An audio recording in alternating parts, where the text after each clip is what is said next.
What's up everybody, Mike here. I made some white chocolate dipped strawberry meringue cookies and I'm going to show you what I did.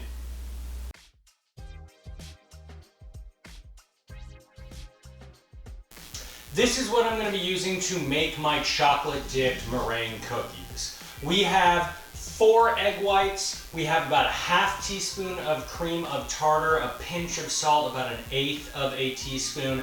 Then we have a cup of sugar. I'm going to be using some strawberry extract as well as some vanilla extract to go with that. And then of course to dip it, I'm going to be using white chocolate and I have some green food coloring to go in that white chocolate. For the meringue cookies, I'm going to use a pink so that it looks like a strawberry. And then for my equipment, I have it right here. A stand mixer with a whisk attachment. I'm going to be using a big gallon bag with a piping tip. I have some parchment lined baking sheets and then a rubber spatula. So I'm going to walk you through how to make these cookies next.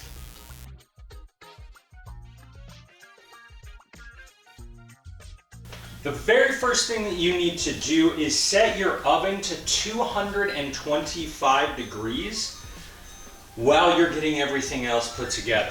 So in the bowl of your stand mixer, go ahead and drop in your salt and cream of tartar and all 4 of your egg whites. You want to go ahead and get this whisked together just until it's foamy before you do anything else. My meringue is just starting to get foamy, as you can see, so this is the moment when I'm going to go ahead and add in my extracts. I'm going to do about a teaspoon of strawberry extract. And I want to do about ½ a teaspoon of vanilla extract.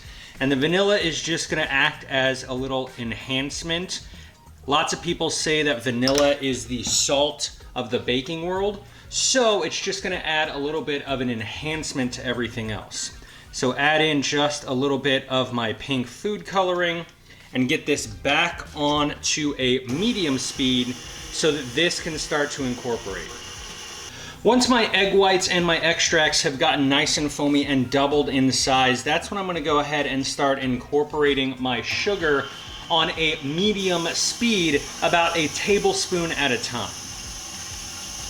After about 15 seconds of stirring, go ahead and incorporate the next tablespoon of your sugar. And you're going to go ahead and do this in these stages until all of your sugar is incorporated. Once you are able to pull out your whisk from the mixture and the peaks hold their shape just like this, that is how you know that you are ready to pipe this out onto your parchment lined baking sheets and then pop them in the oven. So I'm going to show you what this looks like right before I put them in the oven next. My cookies are piped and they are going to go into my 225 degree preheated oven for 1 hour. Do not, I repeat, do not open up your oven door at any point while these cookies are in there for the next 3 hours.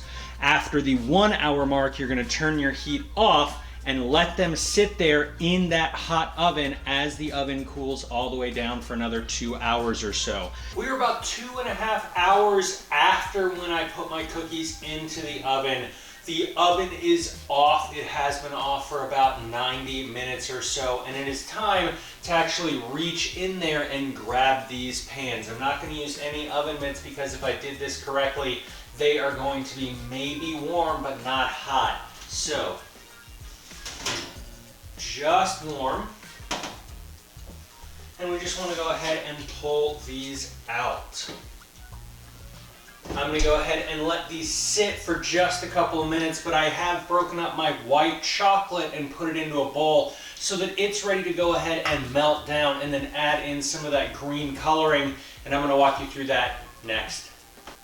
After a few minutes of resting in the pan, my meringue cookies are cool and they are ready to come off. I know that they are done because obviously they are set, but there's 0 temperature on these cookies now. So I'm going to go ahead and microwave my white chocolate for about 30 seconds, and then I'm going to stir in my food coloring until it is a nice green color that I'm looking for. And I may need to do a little bit more than 30 seconds, but I want to make sure to stir at the 30-second mark so that I know that I'm not getting any curdled chocolate in there. With my white chocolate now dyed green, the last thing that I have to do is just take my cookies and dip them in my chocolate.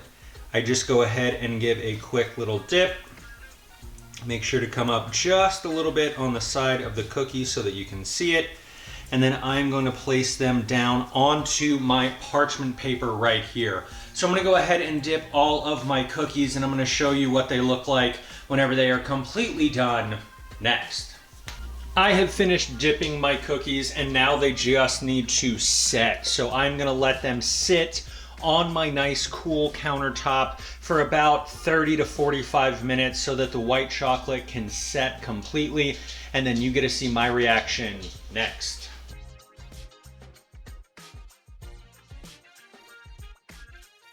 And that's how you make my dipped cookies. I really hope you try them. If you do, let me know your thoughts, but for right now, just look at my face.